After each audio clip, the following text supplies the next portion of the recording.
nuestro pastor Juan Carlos Campos, invitado de los días jueves, para compartir aquí en Armonía, Pamela. Así es. Buenos días, pastor Juan Carlos, bienvenido una vez más. Encantado de estar con ustedes. Vengo muy blanco hoy día. Sí, veo su cabellera, pastor. Por eso lo dice todo. Sí, pues a eso me refiero. ¿A qué otra cosa voy a referir? Encantado de estar con ustedes. Encantado de poder también colocar el epílogo a un tema que es bastante interesante, como el que hemos estado compartiendo en las últimas semanas sobre la idolatría. Así es, sobre la idolatría. ¿Escuchó usted los programas anteriores? Y si no lo escuchó, recuerdo que están ahí disponibles en la página de la radio y también en el canal de Armonía de YouTube. Bien, vamos a conversar y entrar en materia. ¿Podríamos resumir algo de lo que ya se ha tratado en los primeros espacios acerca de la idolatría, pastor? Voy a partir con un texto bíblico que aparece en el libro de Romanos, en el capítulo 1, a partir del versículo 21 en adelante, que habla acerca de cómo se genera todo esto en el corazón del ser humano. Dice, pues habiendo conocido a Dios, habla de nosotros, no le glorificaron como a Dios, ni le dieron gracias, sino que se envanecieron en sus razonamientos, y su necio corazón fue entenebrecido.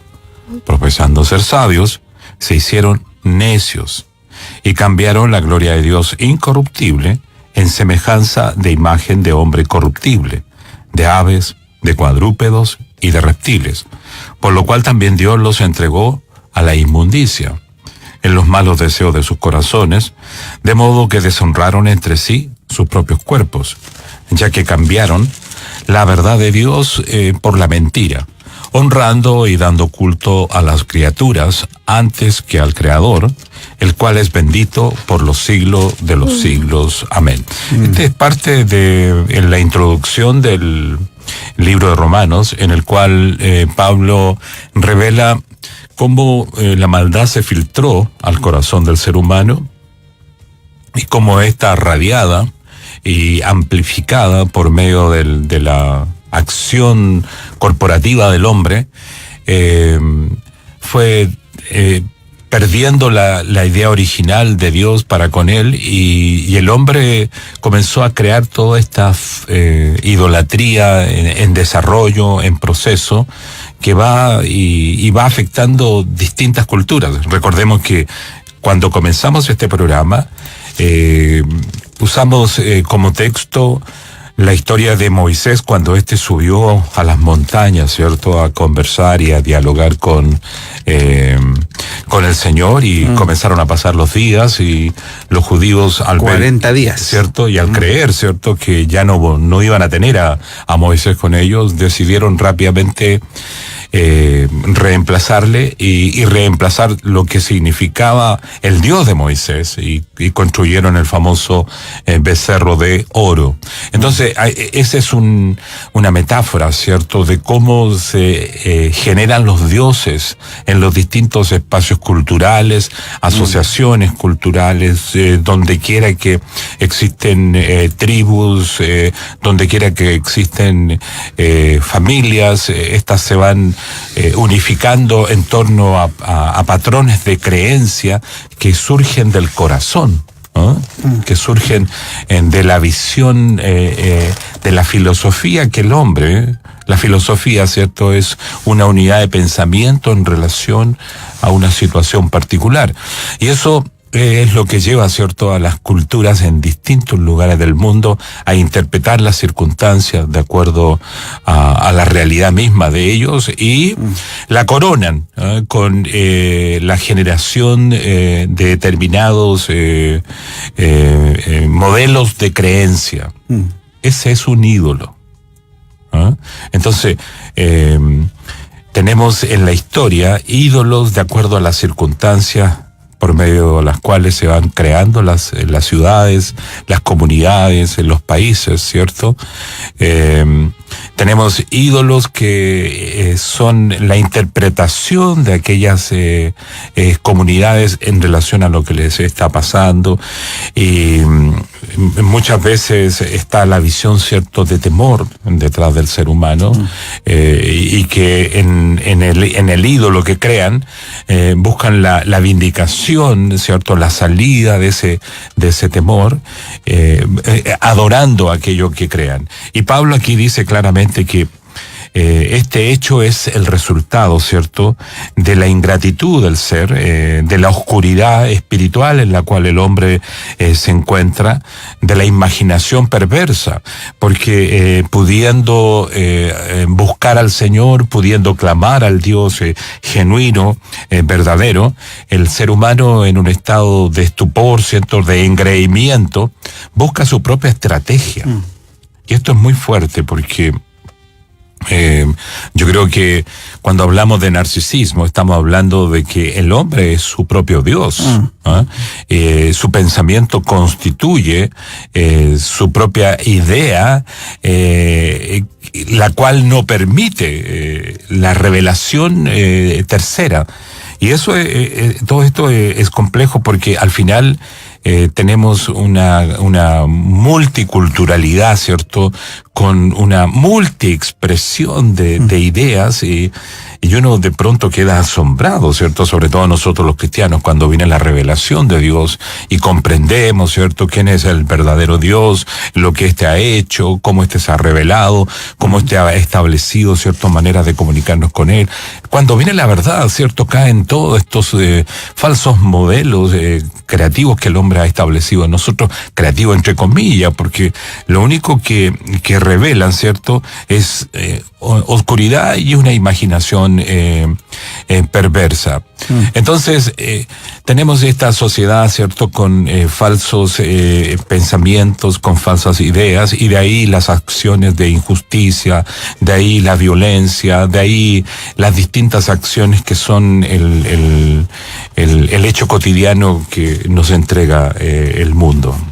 Y bueno, y el avance tecnológico parece haber contribuido a la exacerbación, ¿no es cierto? Sí, y eso fue lo que hablamos la semana pasada, ¿te recuerdas? Hablamos acerca de los ídolos en las etapas actuales. El hombre, ¿cierto?, académicamente ha crecido, el hombre es otro hoy en día.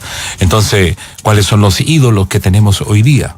Y la semana pasada hablamos un poco acerca de cómo los ídolos en términos, de acuerdo al origen, sigue la idea misma, solamente que la forma es completamente distinta. Exactamente, o sea, saben cubrirse bien, ¿no es cierto?, de modernidad, ¿no es cierto?, de avances científicos, tecnológicos, ¿verdad? Y en todo ello hay toda una maraña, ¿no es cierto?, que al final hace que las personas terminen inclinadas ante un sistema, ¿verdad? Ante un sistema al cual se le rinde culto, ¿no es cierto? Se le dan ofrendas, se le da la vida prácticamente, ¿no es cierto? Hay personas que se entregan absolutamente a ya sea una disciplina de cualquier tipo.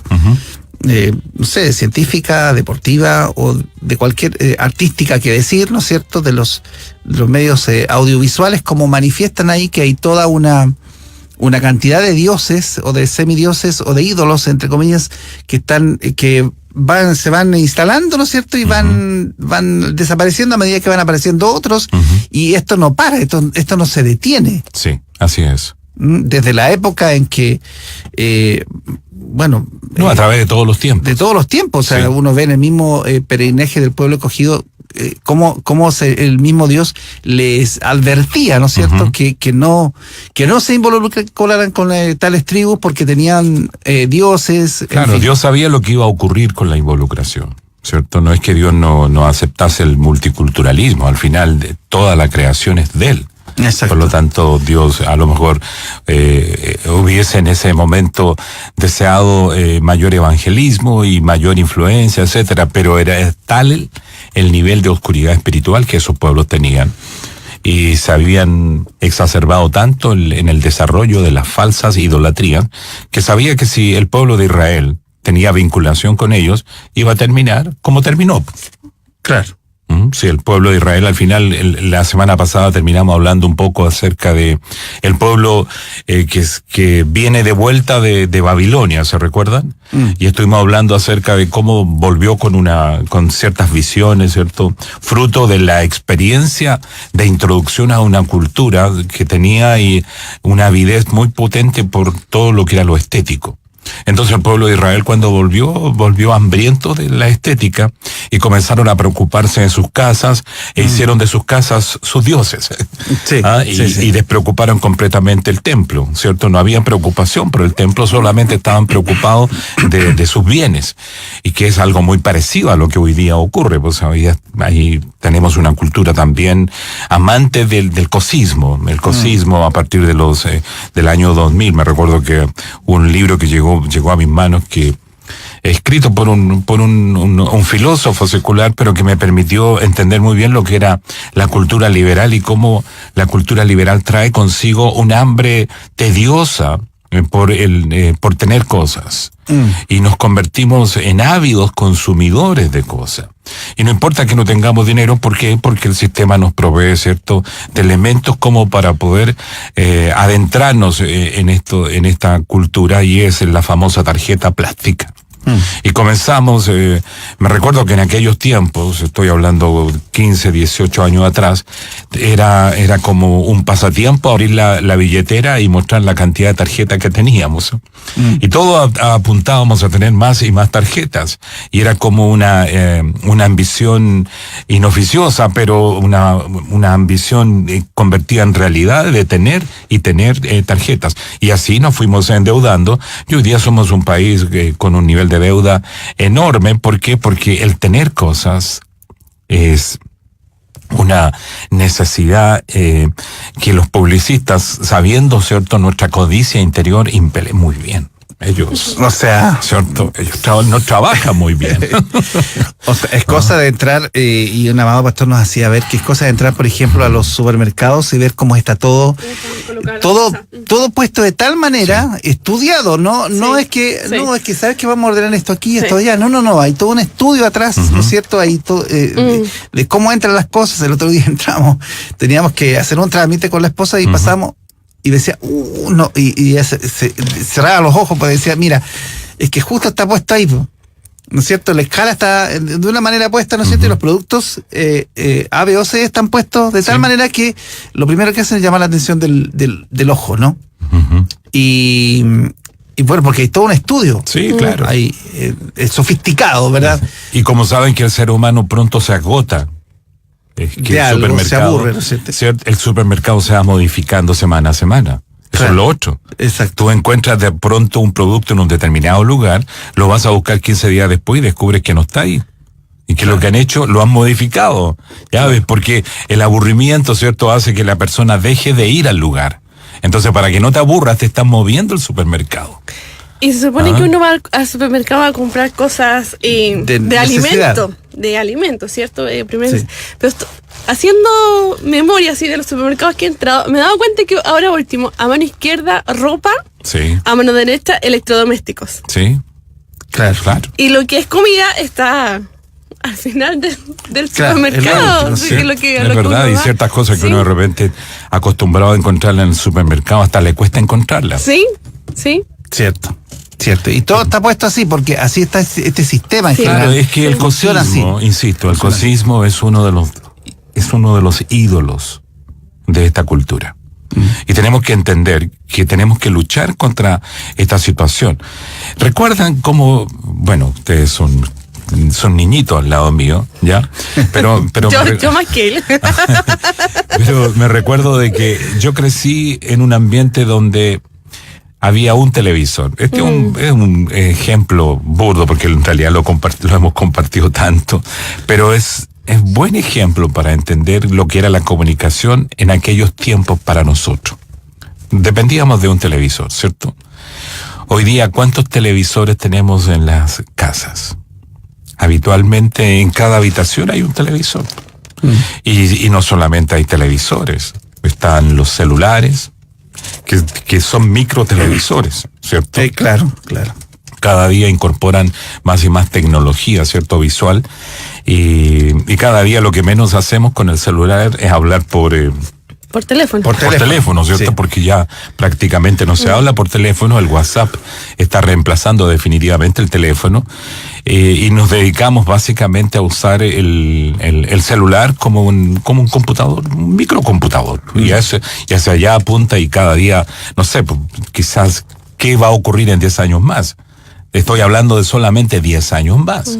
¿Ah? Estamos hablando de que todo esto es parte de una cultura idolátrica. Idolátrica. Sí, porque todo esto se adora. Exacto. Tiene sus adoradores, ¿verdad? Tiene sus templos. No, sí. El otro día lo decía el pastor José Patricio a la mañana temprano. Templos de Mamón, a este dios, al dios del dinero, ¿no es cierto?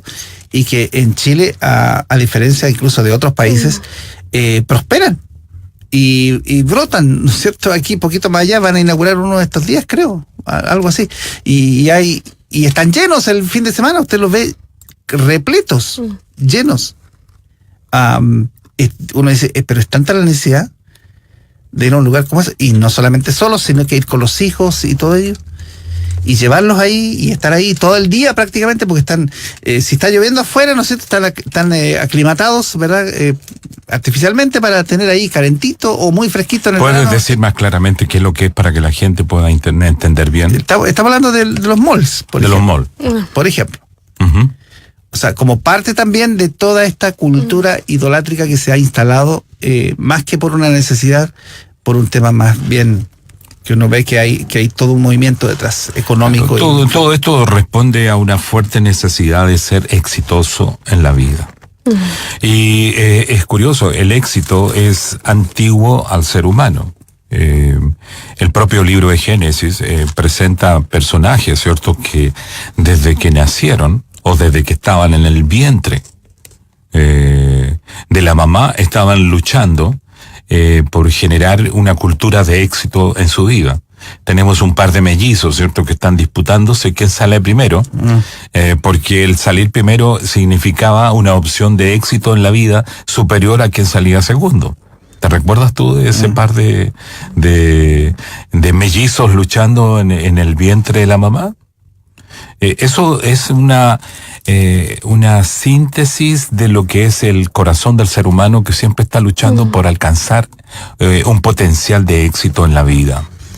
Y tenemos en Jacob quizás un poco lo que es la visión de muchas personas que, al igual que él, hacen de su caminar, de su transitar por la vida, una búsqueda de éxito.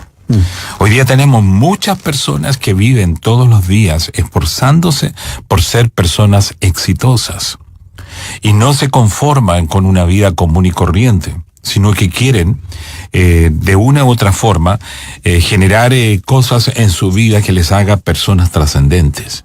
Y eso crea un frenesí interior que muchas veces les lleva a la frustración profunda.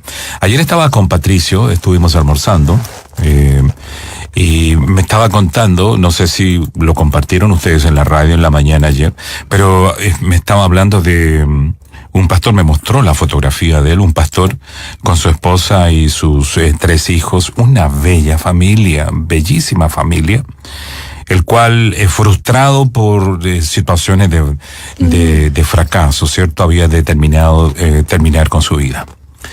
Y en otras oportunidades acá he compartido el hecho de que en Estados Unidos han hecho estudios para tratar de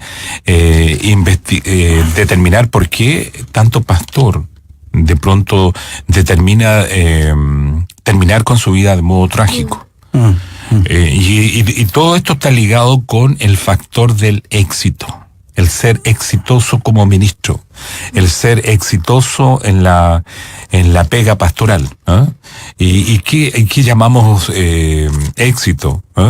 Llamamos éxito a aquello que la comunidad, muchas veces la iglesia, cree que es éxito, vale decir, una permanente acción de desarrollo evangelístico, gente convirtiéndose, gente viniendo a la iglesia, gente experimentando procesos de transformación espiritual, o sea, toda una visión sintética de lo que nosotros consideramos éxito eclesial. Y eso provoca, ¿cierto?, en las familias pastorales la necesidad de cubrir esa necesidad, y como en Estados Unidos se da mucho de que te pagan, ¿cierto?, por la labor que tú desarrollas, y cada 5 años te hacen un análisis a tu gestión.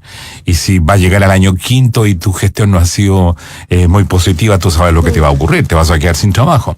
Entonces, toda esta necesidad de competir a niveles de, entre comillas, prosperidad, hace que las personas se afanen y llega un momento en que pierden el equilibrio, caen en estado de depresión, caen en estado de estupor y terminan acabando con su vida, que es terrible, ¿cierto?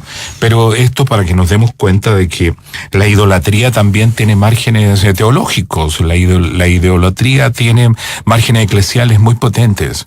¿Por qué? Porque estamos dentro de una cultura que hace del éxito, hace un hacer cotidiano muy complejo. Pero esto es antiguo. Tenemos en Jacob, ¿cierto?, este personaje del Antiguo Testamento en el libro de Génesis, que también desde pequeño, y estuvo siempre con su mamá, ¿cierto?, haciéndose cómplice el uno al otro para quitarle a Esaú, ¿cierto?, elementos que eran propios de él por ser el primogénito, ¿no? Y la finalidad era quitarle aquellas cosas que contribuían a hacer y a crear capítulos interiores en el corazón de las personas que rubricaban una vida de éxito. Esa ambición que tuvo Jacob ilustra la ambición de muchos que están tratando de ser exitosos y están escalando. Los estudiosos de la conducta decían por allá, por 1000 años, o no, como 700 años antes de Cristo ya se habían hecho estudios del perfil psicológico de las personas y se habían determinado que teníamos temperamentos interiores, y uno de ellos era el colérico, y el colérico era aquella persona que hacía cualquier cosa por pasar, por lograr el éxito, y si eso significaba pasar por encima de ti, por tu propia cabeza encima, pisándote, lo hacía con tal de alcanzar éxito. Y aquí tenemos en Jacob una persona que lucha por ser exitoso. ¿Y qué es lo que provoca el cambio? El cambio lo provoca el Señor cuando se manifiesta en la vida de él. Es un capítulo bien interesante el que ocurre, dice la Biblia en Génesis capítulo 32, versículo 22 en adelante, dice: y se levantó aquella noche y tomó sus 2 mujeres y sus 2 siervas y sus 11 hijos y pasó el vado de Jaboc. Los tomó pues e hizo pasar el arroyo a ellos y a todo lo que tenía, y así se quedó Jacob solo y luchó con él un varón hasta que rayaba el alba. Este es un pasaje bíblico muy interesante. Ya anteriormente, días antes, él se había encontrado con ángeles. Y había toda una situación que preveía que algo iba a ocurrir con este intrigante hombre llamado Jacob. Me encanta la vida de Jacob, sí, porque yo creo que ilustra la vida de muchos. Exactamente. De muchos, sí, hambrientos y sedientos de poder y de deseos. Es como la figura del hombre actualmente. Sí, ¿no? absolutamente. De la raza humana en general. Sí, sí. ¿Y quién lo puede cambiar? Cuando aparece este luchador, ¿cierto?, entre comillas. Cierto. Y dice: y cuando el varón vio que no podía con él, tocó en el sitio del encaje de su muslo y se descoyuntó el muslo de Jacob mientras con él luchaba, y dijo: déjame, porque raya el alba. Y Jacob le respondió: no te dejaré si no me bendices. Y el varón le dijo: ¿cuál es tu nombre? Y él respondió: Jacob. Y el varón le dijo: no se te dirá más tu nombre Jacob, sino Israel, porque has luchado con Dios y con los hombres y has vencido. Es una lucha sin duda bien simpática, por el hecho de que en el origen del hebreo se habla de que el ángel que luchaba con hombre, con Jacob, era un remedo su acción física. Estaban como divirtiéndose. en la lucha con Jacob. O sea, nunca quiso luchar. Era él el que luchaba con Dios. Pero Dios se estaba entreteniendo con él. ¿Podemos ver la diferencia? Y Dios al final movió el dedo así como simpáticamente y se descoyuntó en su cadera. Es decir, si Dios hubiese soplado, quizás a cuántos metros podríamos haber tenido que buscar el cadáver de Jacob. ¿Entienden la idea? Sí. O sea, Dios nunca luchó. Fue él el que luchó con Dios. Y luchó porque era un luchador. Pero Dios, luego de este encuentro, lo hizo un cordero, un hombre transformado. Las fuerzas físicas se fueron porque quedó cojo. Ya no tenía la habilidad física con la cual siempre se había preparado para enfrentar a sus enemigos. Aquí en el contexto de este pasaje, él está viviendo una situación bien compleja porque está esperando que llegue su hermano, que le ha avisado que viene a él y que viene con 400. Y él estaba preparándose para una lucha feroz. Él no sabía, probablemente era su último día. Porque él estaba asustado por lo que había ocurrido, porque él se recordaba que había sido un tramposo con su hermano toda la vida, en el afán, ¿cierto?, de ser exitoso, porque Jacob era su propio Dios.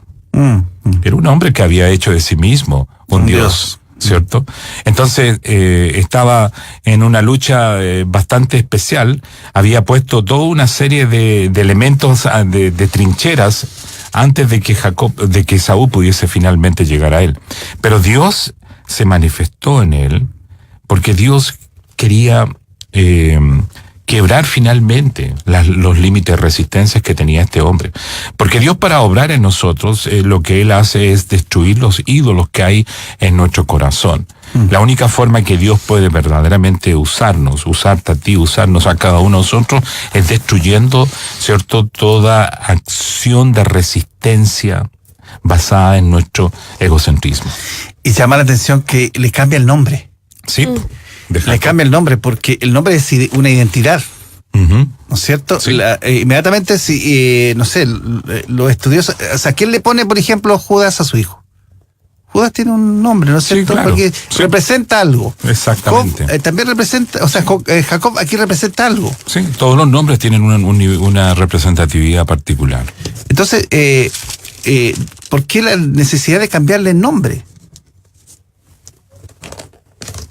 a este varón? Porque hay que darle una identidad nueva. Una identidad nueva, sin duda. No podía vivir de acuerdo a la identidad que él había tenido, porque había sido un conspirador, un intrigante, una persona que estaba dispuesto a hacer cualquier cosa con tal de alcanzar el objetivo que él se colocaba en mente. Y el cambio de nombre es determinante, porque hace de la persona alguien distinto. En Hechos, capítulo 9, tenemos otro personaje bastante particular, al cual también se le cambia el nombre luego de tener esta experiencia personal con el Señor. Porque lo que rompe con los niveles de idolatría interior que podamos tener, ya sea nosotros mismos como ídolos o ídolos que hayan a nuestro alrededor, es el Señor. Tenemos un hombre, ¿cierto?, que iba presuroso a un lugar llamado Damasco, y su finalidad era tomar preso a los creyentes que en aquel lugar se habían alzado, con la finalidad de decir de que Jesucristo realmente era la nueva revelación que el pueblo judío debía alcanzar. Entonces tomó, ¿cierto?, carta de las principales autoridades y partió rumbo a Damasco para tomar preso a aquellas personas, y si tenía que eliminar personas lo iba a hacer, porque estaba dispuesto a asesinar con tal de que el nombre de Dios se justificase como exclusivamente el Dios que ellos tenían se justificase plenamente. Y partió rumbo a aquel lugar, y nosotros sabemos lo que pasa en ese camino a Damasco.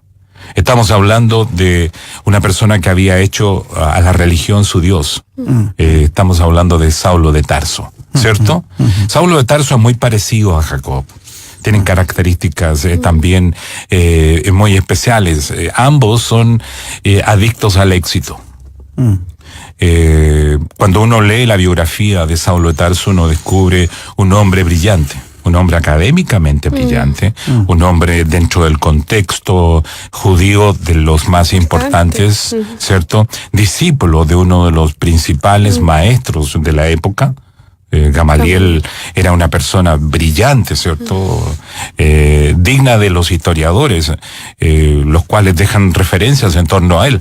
Entonces, Saulo había sido adicto al éxito y por eso está involucrado en este tipo de cosas, por eso que está preocupado de ser él el castigador, ¿cierto? De los cristianos que se estaban levantando anunciando a Cristo como el que había resucitado. Para ellos esta era una herejía y había que destruirla. Y es curioso lo que ocurre en este pasaje porque ilustra una parte de Saulo que demuestra de una especie de apartarse de quien había sido su maestro original, Gamaliel. Porque los niveles de violencia revelan algo que Gamaliel nunca tuvo como maestro. Gamaliel fue una persona formadora de la más alta calidad con niveles de excelencia académica, dicen los historiadores, brillantes, pero nunca una persona violenta. Por lo tanto, este violento que aparece en Hechos 9 revela un Pablo deslindándose de quién es su maestro original e involucrándose con redes de extremismo religioso al más puro estilo de las redes que hoy día vemos operando en estas culturas, ¿cierto? Y que están dispuestas a colocar bombas, que están dispuestas a sacrificarse, etcétera, por sus líneas de pensamiento. En otras palabras, Saulo de Tarso se había convertido en un activista revolucionario. Eso era. Y Dios se apareció en su camino. Y también le cambia el nombre. Claro, porque es la única forma de transformar el corazón del ser humano cuando Dios interviene. No hay otra manera de romper con la idolatría si Dios no interviene el corazón.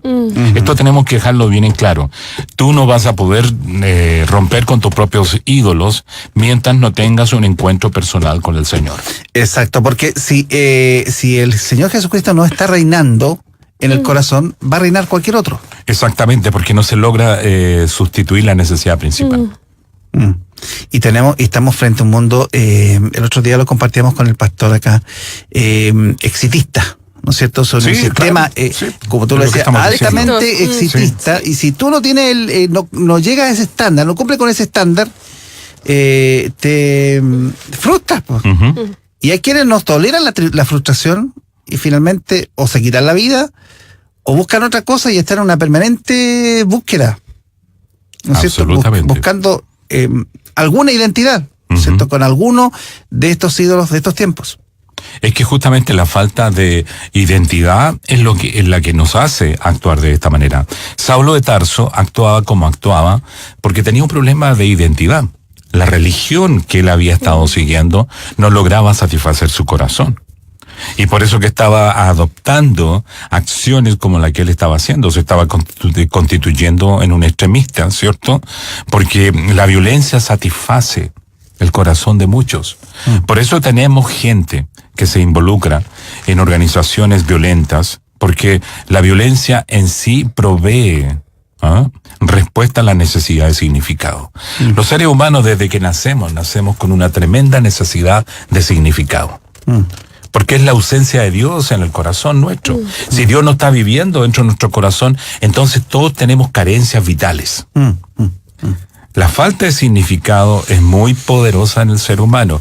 El ser humano, mientras nos satisface esa necesidad, hace uso de distintas cosas para poder llenarla. Mientras somos adolescentes, vamos adoptando opciones, la droga, el consumo de la marihuana y la música y el sexo son ¿qué? Son cuestiones a través de las cuales nosotros buscamos satisfacer nuestras necesidades de significado.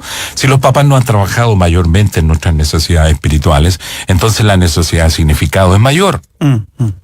Y la determinación con que actuamos frente a este tipo de opciones que surgen en nuestra adolescencia es por la carencia interior que tenemos, el hambre de significado.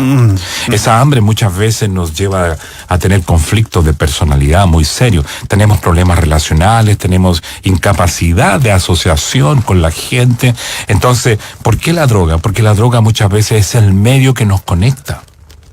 La droga es lo que nos permite establecer la interacción cotidiana que muchos tienen sin necesidad de lo que para nosotros es vital. ¿Por qué? Porque por nuestras propias carencias nosotros no podemos relacionarnos con las personas como quisiéramos. Entonces, de ahí el hecho de que hoy día, por ejemplo, hijos que crecen solos consumen más rápidamente solos. Entonces tenemos chicos de 10, 12 años que ya están consumiendo marihuana. Tenemos niños que están en sexto, séptimo, octavo año que ya son consumidores de marihuana hoy día. Y cada día aumenta más y más. De hecho, Chile es uno de los países que tiene más alto consumo de drogas en esa etapa de la vida. ¿Por qué? Porque somos una cultura que por un lado exige éxito y por otro lado nos otorga paternalmente la clase de respuesta que el hijo requiere, ¿cierto?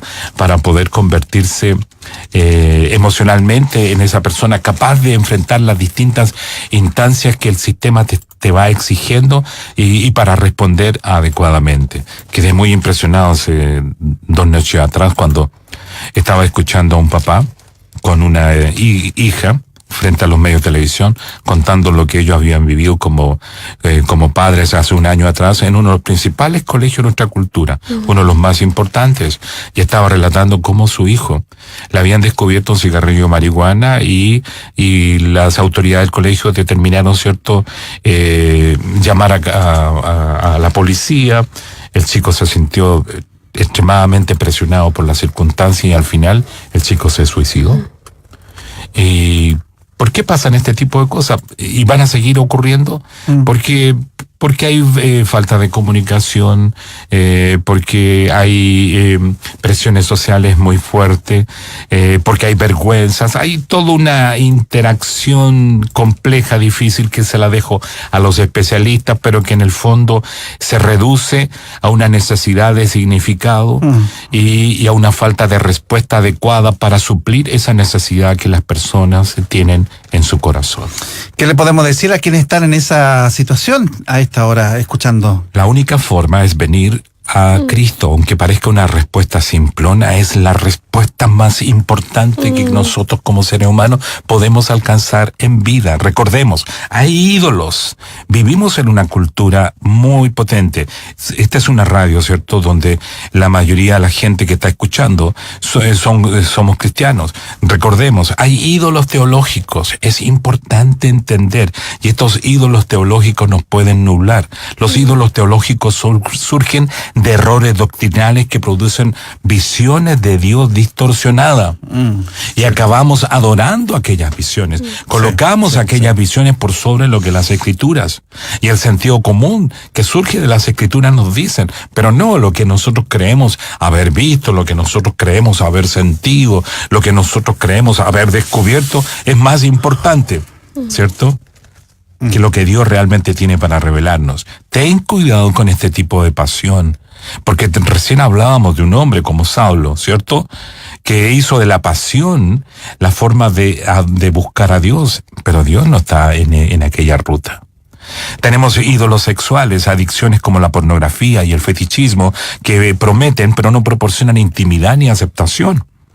Ideales de belleza física en uno mismo o en la pareja, idealismo romántico, falso. Todo esto promueve la idea de ídolos sexuales. Tenemos ídolos mágicos, rituales como la brujería, como el ocultismo.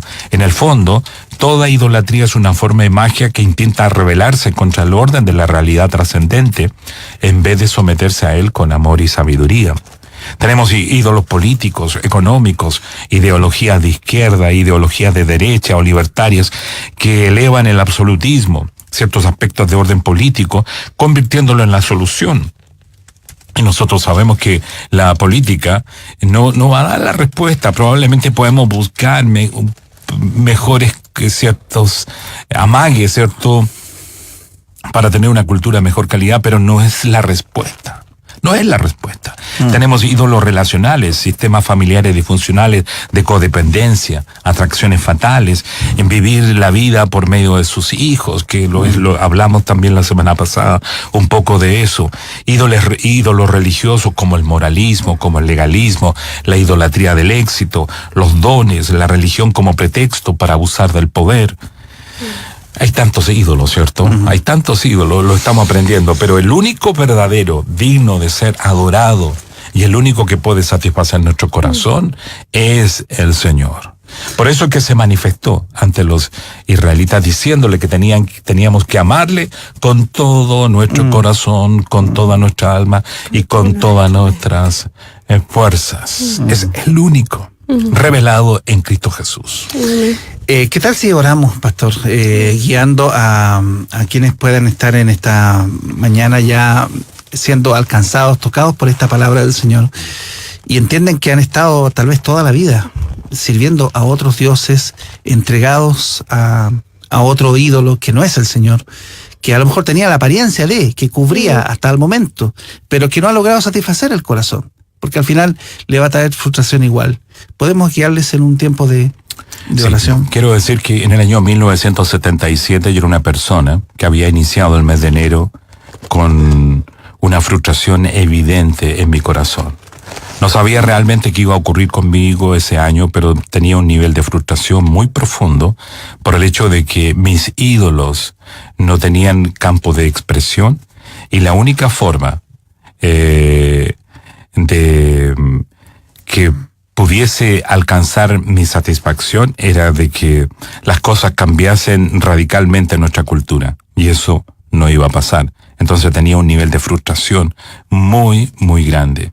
Había terminado ese año, el 76, en un estado de locura y de frenesí enorme. Y el 4 de enero un amigo me pidió que por favor le acompañase a una iglesia. Y yo fui a ese lugar con él, y me recuerdo que esa tarde, estando en ese lugar, yo dije: Señor, si tú realmente eres real, transforma mi vida. No te conozco, pero si tú verdaderamente eres real, cambia mi existencia. Y no pasó nada.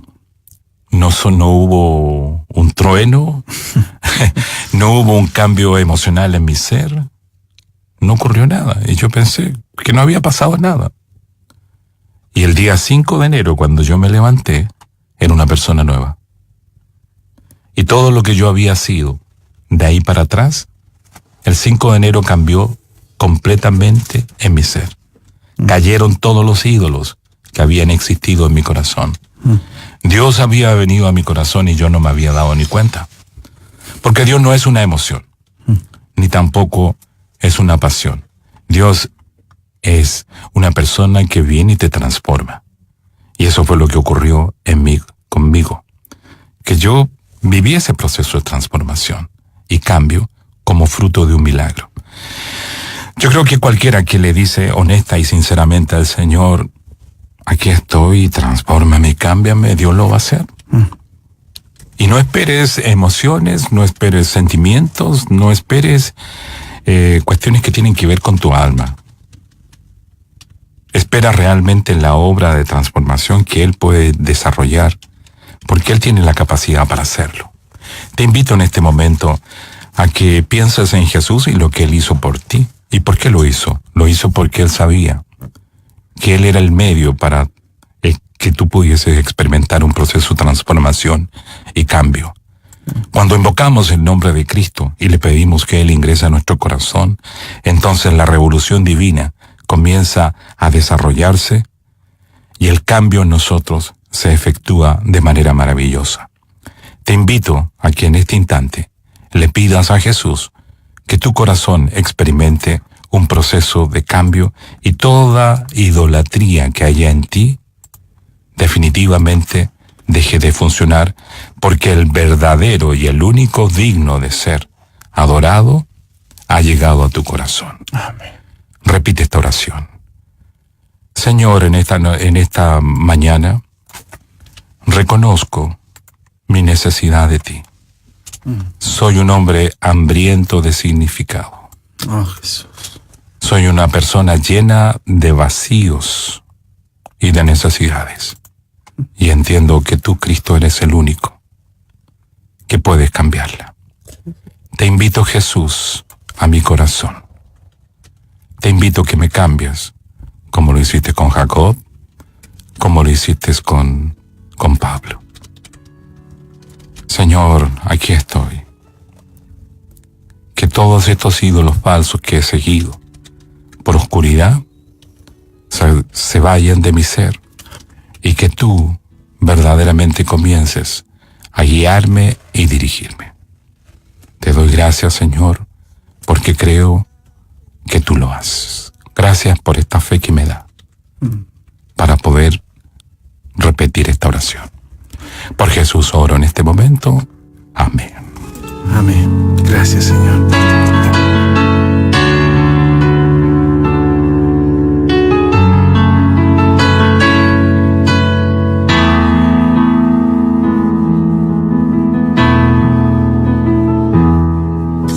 Si notas que aprendí a andar solo,